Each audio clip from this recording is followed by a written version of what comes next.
Hello, welcome to ഫുഡീൻഷി. ഞാൻ അവിടെ കുറച്ച് കല്ലുമ്മക്കായി നന്നായി വാഷ് ചെയ്ത് പുഴുങ്ങിയെടുത്തിട്ടുണ്ട്. കണ്ടോ, ഇതിങ്ങനെ പുഴുങ്ങിയാലിങ്ങനെ അടർന്നു വരും. വെള്ളമൊന്നും ഒഴിച്ചു കൊടുക്കണ്ട കേട്ടോ. പുഴുങ്ങുന്ന സമയത്ത് നന്നായി വാഷ് ചെയ്താൽ മതി. ഇനി ഇത് നമുക്ക് ഇതിൻ്റെ ഉള്ളിൽ നിന്ന് അടർത്തിയെടുക്കാം. ഇത് ഇങ്ങനെ തന്നെ കഴിക്കാൻ നല്ലതാവുമല്ലോ കേട്ടോ. ഇങ്ങനെ പുഴുങ്ങിയിട്ട് വേണമെങ്കിൽ കുറച്ച് ചെറുനാരങ്ങ നീര് എന്തെങ്കിലും ഒഴിച്ചിട്ട് കഴിക്കാം. ചെറുനാരങ്ങയുടെ നീരിൻ്റെ ഒന്നും ആവശ്യമില്ല. ഇത് ഇങ്ങനെ തന്നെ നന്നായി പുഴുങ്ങി വന്നതല്ലേ, ഇങ്ങനെ തന്നെ കഴിക്കാം.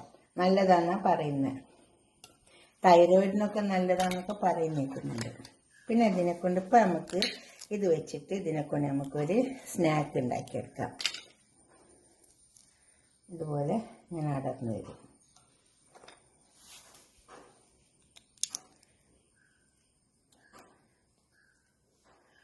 പുഴുങ്ങുന്ന സമയത്ത് വെള്ളം ഒഴിച്ച് കൊടുക്കണം. നന്നായി വാഷ് ചെയ്താൽ മതി. പിന്നെ വാഷ് ചെയ്യേണ്ട ആവശ്യമില്ല. നമ്മൾ നന്നായി ഒന്ന് ഉരച്ച് വാഷ് ചെയ്തെടുത്താൽ മതി. എന്നിട്ട് നമുക്കിതിനെ ഇങ്ങനെ എല്ലാം അടർത്തി എടുത്തിട്ട് ഒരു സ്നാക്ക് ഉണ്ടാക്കി വെക്കാം.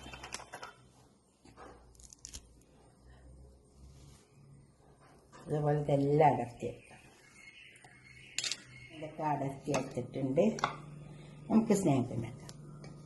ഇത് പുഴുങ്ങിയെടുത്തതല്ലേ, അപ്പോൾ അതൊന്ന് ക്രഷ് ചെയ്തെടുത്താൽ മതി.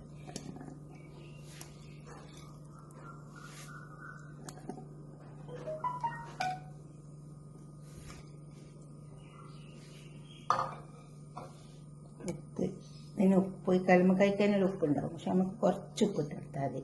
കാരണം ഇതിൽ മുളകും ഒക്കെ ഇടുന്നുണ്ടല്ലോ. 2 വെളുത്തുള്ളി ഇട്ട് കൊടുക്കാം. കുറച്ച് മല്ലിയില,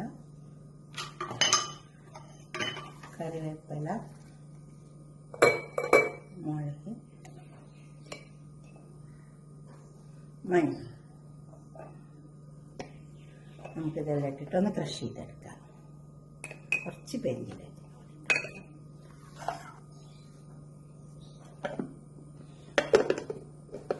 ക്രഷ് ചെയ്തെടുത്താൽ. കുറച്ച് സവാള ഇട്ട് കൊടുത്തിട്ടുണ്ട്. അപ്പോൾ തന്നെ ചെറിയ കഷ്ണം ഇഞ്ചി, 2 പച്ചമുളക്, ഇതും കൂടെ ഇതിൽ ചേർക്കാനുണ്ട്.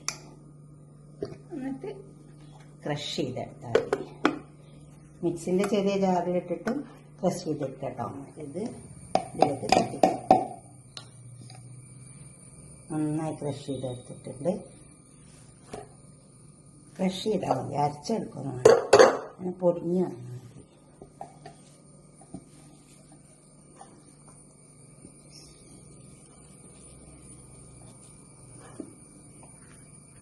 ഇതിലേക്ക് നമുക്ക് കുറച്ച് കടലപ്പൊടി ചേർത്തെടുക്കാം.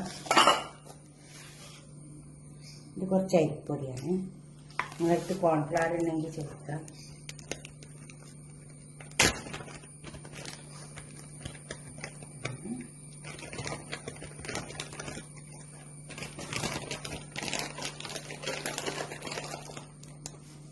ഇത് കടലപ്പൊടി. അരിപ്പൊടി ചേർത്താൽ കുറച്ചൊരു നല്ല ഇതുണ്ട്, നോക്ക ക്രിസ്പി ഇട്ടു.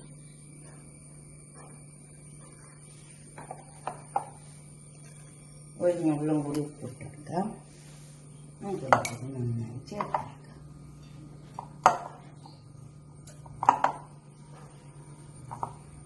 നല്ലോണം ഇതിൽ ചേർത്തെടുക്കാം.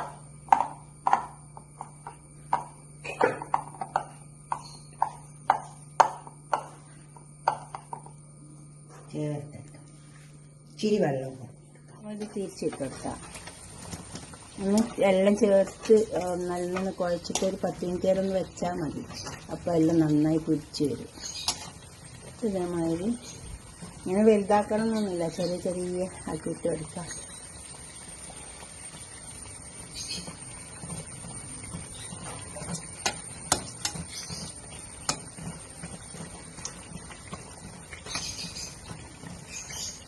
ഇനി ഇതെടുക്കാം. നമുക്ക് നല്ല ചൂടായ എണ്ണയിട്ട്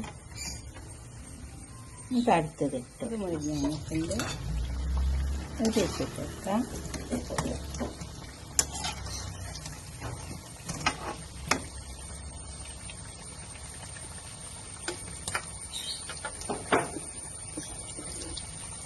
അത് കഴിഞ്ഞാൽ നമുക്ക് എടുക്കാം.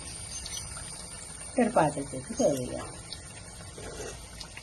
നമ്മളെ അടുക്കളയിലെ കൗണ്ടർ ടോപ്പൊക്കെ അല്ലേ തിട്ട് അതൊക്കെ തുടക്കുമ്പോൾ കിച്ചണിൻ്റെ അടുപ്പൊക്കെ തുടച്ച തുണിയില്ലേ അതേമാതിരി ഒരു വെള്ളത്തിലിട്ടിട്ട് നല്ലോണം തിളപ്പിച്ചിട്ട് തിരുമ്പി വെച്ചാൽ മതി. അപ്പോൾ നല്ല ഉണ്ടാവും. നല്ല കല്ലുമ്മട്ടിട്ടൊന്ന് അടിച്ചിട്ടാൽ നമ്മൾ പൊരിച്ചതൊക്കെ അവിടെ കൊടുന്നിച്ചിട്ടുണ്ട്.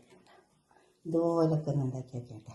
നല്ല ഉണ്ടാട്ടോ, നല്ല ടേസ്റ്റ് ഉണ്ട്. ഇങ്ങനൊന്ന് ഫ്രഷ് ചെയ്തിട്ട് നല്ല ടേസ്റ്റ് ഉണ്ട്. ഇങ്ങനെ ഉണ്ടാക്കിയിട്ട് നിങ്ങളുടെ അഭിപ്രായങ്ങളും നിർദ്ദേശങ്ങളൊക്കെ ഒന്ന് കമൻറ്റ് ബോക്സിൽ അറിയിച്ചാട്ടെ. ലൈക്ക് ചെയ്യണം, അതുപോലെ തന്നെ ഷെയർ ചെയ്യണം വേണം. പിന്നെ ഞങ്ങൾ കല്ലുമ്മക്കായ ഇങ്ങനെ കഴിക്കുന്നത് നല്ലതാണ്. അതേമാതിരി വേണമെങ്കിൽ കുറച്ച് ചെറുനാരങ്ങൻ്റെ നീരൊക്കെ വെച്ചിട്ട് വേണം കഴിക്കാം. ചെറുനാരങ്ങൻ്റെ നീരിൻ്റെ ആവശ്യമൊന്നുമില്ല, അങ്ങനെ തന്നെ കഴിക്കാം. ഞാൻ കഴിക്കലുണ്ട് പുഴുങ്ങിയിട്ട്. നല്ല ടേസ്റ്റാണ്. നല്ല ഇതുപോലൊക്കെ ഉണ്ടാക്കി നോക്കുക. എന്നിട്ട് നിങ്ങളുടെ അഭിപ്രായങ്ങളും നിർദ്ദേശങ്ങളൊക്കെ കമൻറ്റ് ബോക്സിൽ അറിയിക്കുക. അടുത്തൊരു വീഡിയോ ആയിട്ട് നമുക്ക് പിന്നെ കാണാം. ബൈ.